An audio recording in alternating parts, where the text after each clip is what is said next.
Gorilla Studios. We're also well fortified now with the Hooters heat. So we got plenty to talk about, and we have plenty to drink. To get things started today, we're down on Broadway in the Liquid Lunch Outpost, and just down the street is the New York Stock Exchange.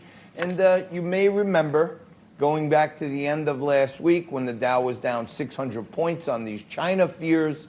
The coronavirus was all the rave with the fear, fright, and hysteria of what's going to happen. Flights were canceled to China. Yesterday, the Dow was up 150. Today, as we speak, the Dow is up 470 points. So don't forget, listen to your buddy JT once in a while when you have these big dips. Don't go crazy. Don't go start selling everything. What you want to do is stay calm, let it recover. Hopefully you did a little bargain hunting like I advised, because there were certainly some bargains out there, but the market's up almost 500 today, and we are in some smooth seas as far as I can see. As you may know, I waited up all night, probably like most of America, waiting for the big results in Iowa. We have got none yet, and we'll get into all that stuff. Bitcoin's still in a range between 9,000 and 9,500. The more it stays in this range, the better it is for the long term. And the better it is for the long term for you is when I'm joined by Frank Morano, my managing editor right here on Liquid Lunch. Hey, Frank. Good morning, John. For those of you that are in the rest of the country, good afternoon. Yes. For those of you that are in the East Coast. John is a man that needs a lot of editing. That's why I'm here, as we all do at times.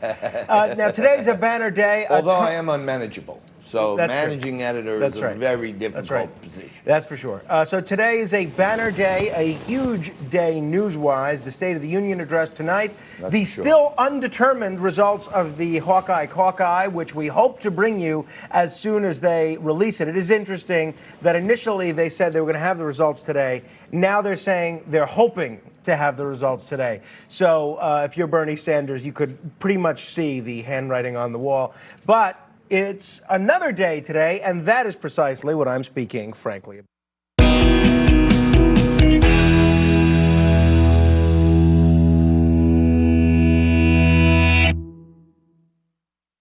Well, today is World Cancer Day. Now, we've all known people who have battled with cancer, including some of our very own staff here.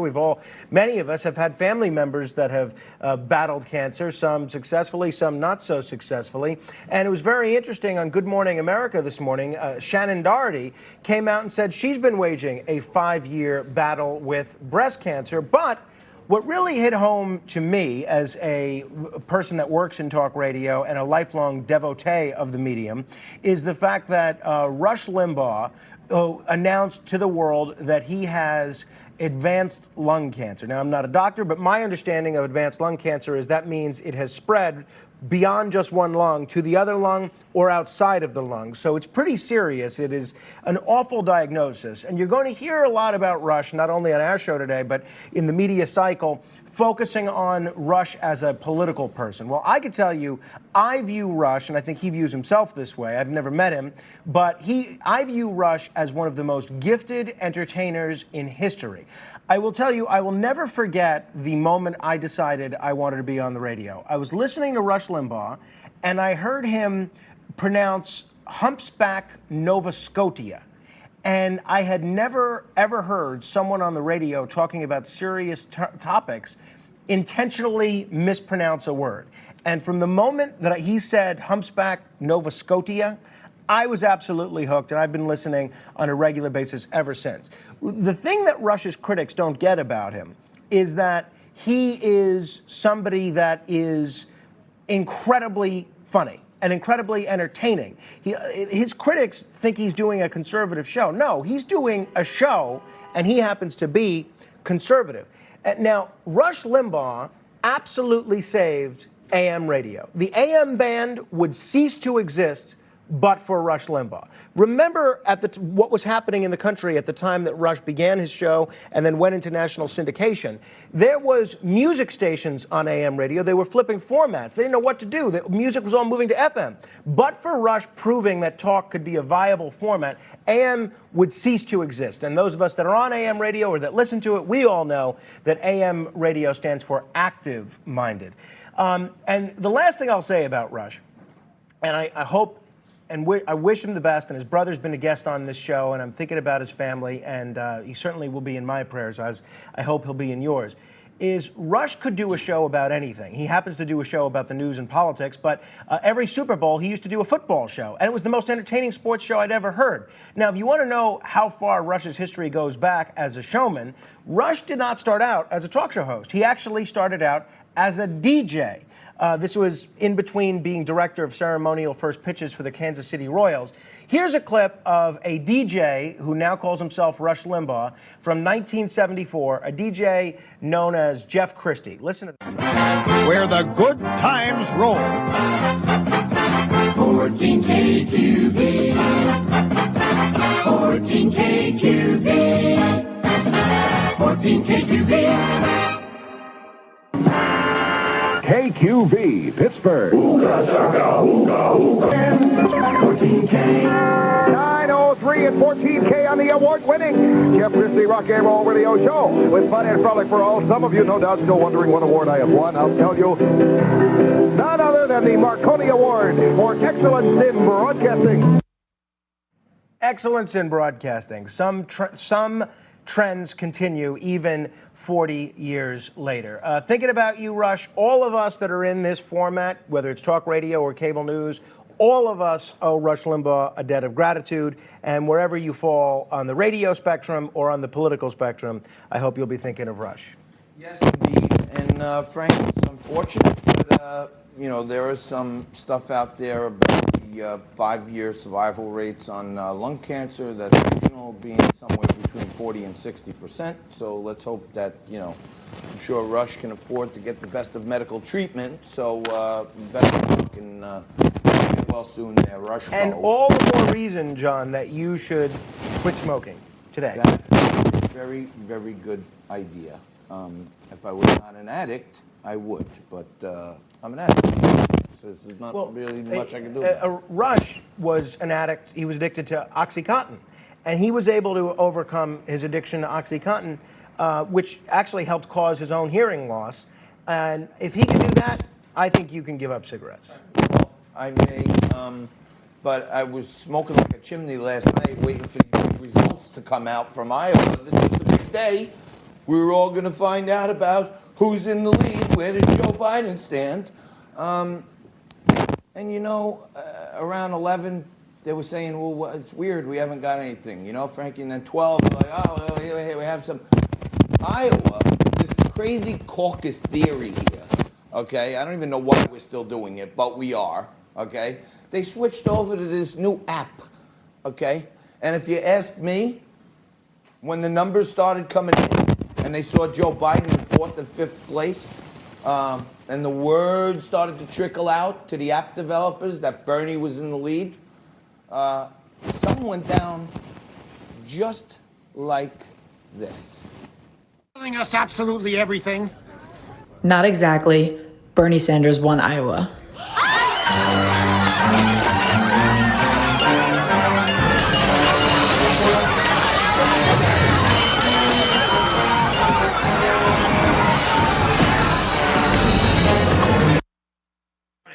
That is very funny. But rest assured, John, and all of you other political junkies out there, because they have brought in a special expert to oversee the counting in Iowa. This is a special counting expert. I think he might be foreign. I'm not too familiar with his record. But let's have a look at the counting expert they're bringing into Iowa. Yes, this is we have a photo, at least, of the counting expert that they are bringing in to Iowa. All right.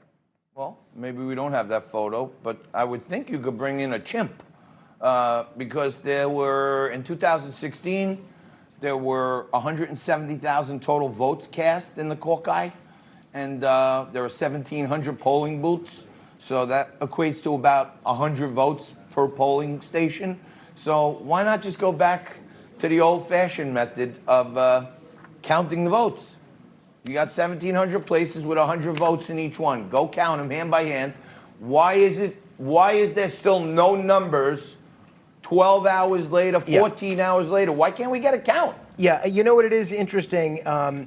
I can easily understand when you're dealing with government or politics or groups or bureaucracies of any kind. There's always some level of incompetence, right? There's always some bureaucratic snafus that take place. Yeah, I don't know about But and especially when you're talking about apps and technical stuff, so I could buy that.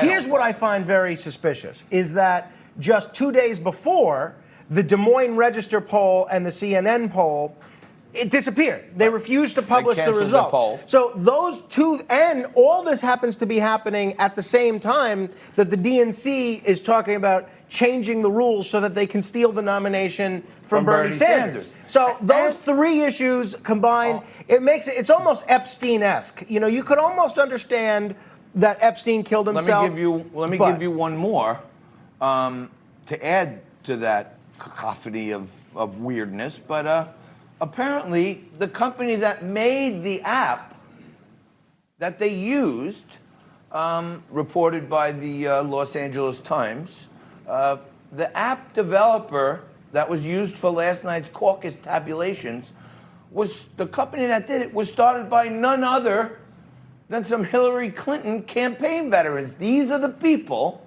okay? And let me just give you their names. We got them right here. Gerard Namira and Krista Davis worked for Hillary's campaign in 2016. So if you think Hillary's not slithering around behind the scenes like good old Dr. Evil trying to cause some havoc and take it away from Bernie, think again, because you know Hillary's always up to no good, okay? And furthermore, Frank, doesn't it seem a little coincidental that Mike Bloomberg owns this ubiquitous technology company, Bloomberg, and he was a big donor to Hillary. Well, look, he's laid all of his chips on the table that he wasn't going to Iowa and New Hampshire, and then all of a sudden we can't tabulate the votes on. I think these two are working together, quite frankly. Well, it's going to be Hillary very interesting. And Bloomberg are working together. If we didn't have a That's what I government that was busy trying to throw Julian Assange in prison, then maybe we could count on WikiLeaks to yeah, right. Maybe we could have used a good old-fashioned hacker firm like WikiLeaks instead of Hillary. No, well, I was talking about so we'd actually know. See, I don't understand why you talk over me when I'm in the Frank zone. Well, see, when you talk, I stop talking. Well, the thing is, when you do the frankly speaking, I don't talk, and then when I do the tobacco 2 cents, you talk over me. I don't talk over we don't have a good mojo going today. But I can tell you this: if Hillary is back in Dr. Evil mode, then you know where Mike Bloomberg is, right by her side, and as Donald Trump says, he's like mini-me. You know what I mean? You got the Dr. Evil guy, and you got the mini-me. And I think Hillary and Bloomberg have had some kind of plan here. And, you know, it's hours and hours and hours later. We've been calculating the Iowa votes in the caucus for years and years and years. And suddenly, when Bernie is surging to the lead, we have a poll get canceled, then we can't tabulate the results. And for all you Bernie supporters out there, trust JT when I tell you, the fix is in already. We're going to take a quick break. We're going to come back right after this with the host of Newsmax Now here on Newsmax TV. Johnny Bachman is in New York, and he's in studio with us.